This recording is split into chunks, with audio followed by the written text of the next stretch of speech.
COVID-19 menimbulkan berbagai dampak terhadap sistem pendidikan di Indonesia. Kesenjangan dalam hal akses dan hasil belajar siswa yang semakin tajam. Hasil temuan dari studi kesenjangan pembelajaran yang dilakukan oleh Program Inovasi untuk Anak Sekolah Indonesia dan Pusat Standar dan Kebijakan Pendidikan, Kementerian Pendidikan, Kebudayaan, Riset, dan Teknologi menunjukkan bahwa telah terjadi kehilangan pembelajaran atau learning loss yang signifikan dan bahkan siswa mengalami putus sekolah. Efek kerugian ini mungkin akan terus dirasakan bahkan sampai setelah pandemi.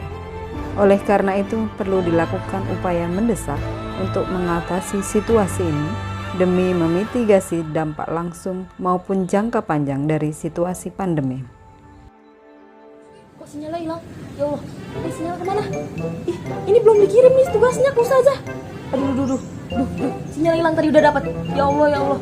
Ini belum dikerjain lagi nih, satu lagi nomornya.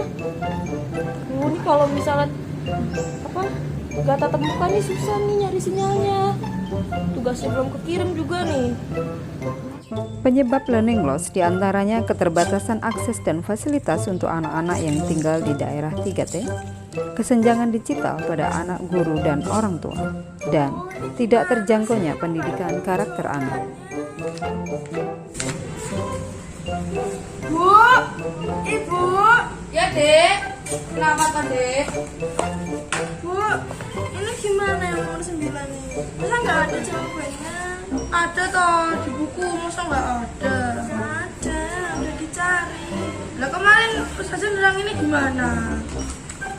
Oh, ini juga kayak gitu, makan nih. Nek Ustazah jelaskan nih. Ya Allah, dari anakku sayang ini ki, ya Allah. Ada juga kayak so. Kok nek Rano? Ibu nggak tahu. Sebelum kerja tugas, nonton NCT dulu kali ya.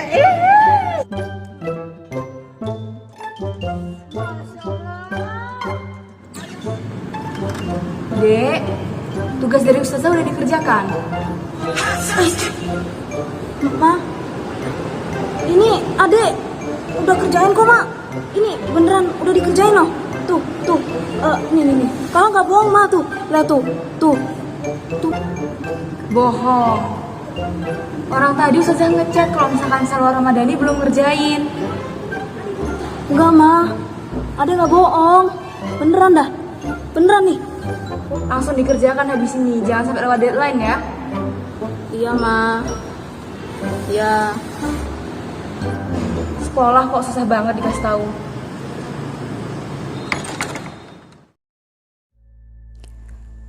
Learning loss ditandai dengan hilangnya kompetensi yang telah dipelajari sebelumnya, berkurangnya pengetahuan dan keterampilan secara akademis, tidak tuntasnya pembelajaran di jenjang kelas, tidak menguasai pembelajaran di setiap jenjang kelas, dan hilangnya partisipasi siswa dan tidak terlibat di sekolah, bahkan termasuk putus sekolah. Apa bahaya learning loss yang dihadapi anak Indonesia saat ini? Salah satu aspek kognitif anak yang terdampak akibat learning loss adalah kemampuan numerasi dan literasi. Tidak hanya berpengaruh pada aspek kognitif, learning loss juga berdampak signifikan terhadap dimensi pendidikan karakter anak atau aspek afektif. Pembelajaran jarak jauh tidak dapat menjangkau kebutuhan pendidikan karakter anak seperti pembentukan perilaku dan mental yang positif karena kurangnya interaksi dengan orang-orang di lingkungan sekolahnya. Strategi untuk mengatasi learning loss harus berasal dari dua arah, yaitu bottom-up innovation yang berasal dari sekolah, guru, dan orang tua, dan top-down innovation yang berasal dari pemerintah. Sekolah, guru, dan orang tua melibatkan kembali siswa di area sekolah, fasilitas masyarakat di alam terbuka, dan atau di rumah dengan menggunakan pendekatan teknologi dan non-teknologi.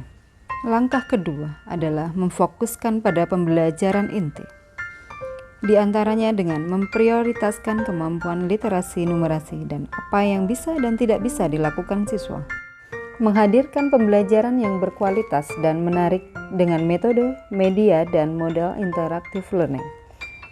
Tentunya memakai modul kurikulum Merdeka baik versi digital, non-digital. Ia mampu memunculkan keterampilan 4C, kreatif, komunikatif, berpikir kritis, dan kolaboratif.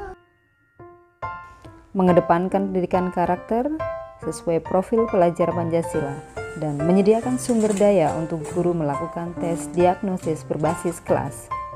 Langkah ketiga, membangun kapabilitas pimpinan sekolah, guru, dan orang tua dengan menyesuaikan modul pengajaran literasi dan numerasi untuk semua kelas, menggerakkan kelompok kerja guru dan kepala sekolah, mendorong penyampaian materi oleh guru di platform daring seperti Guru Belajar dan yang lainnya, serta orang tua meluangkan waktu menemani belajar dan mengerjakan tugas serta mengawasi anak-anak saat berselancar di internet. Top-down innovation oleh pemerintah diantaranya adalah menyediakan akses dan fasilitas belajar yang memadai kepada anak dan guru di seluruh Indonesia, seperti kebijakan pemberian kuota internet gratis, buku digital dan non-digital yang bisa kita akses di buku.kemdikbud.go.id. Pembebasan penerapan kurikulum 13, kurikulum darurat, kurikulum prototipe, dan kurikulum merdeka yang bisa diakses panduannya di kurikulum.kemdikbud.go.id. Sedangkan asesmen nasional AKM, numerasi dan literasi bisa diakses di pusmenjar.kemdikbud.go.id. Upaya memastikan anak dapat tetap belajar tanpa dibatasi sekat ruang kelas melalui model hybrid learning, yakni penggabungan model belajar tatap muka atau luring, mandiri menggunakan komputer, maupun secara virtual atau daring, harus menjadi model pembelajaran. Mengingat banyak sekali sekolah berada di area rawan bencana selain potensi berkembangnya pandemi seperti saat ini.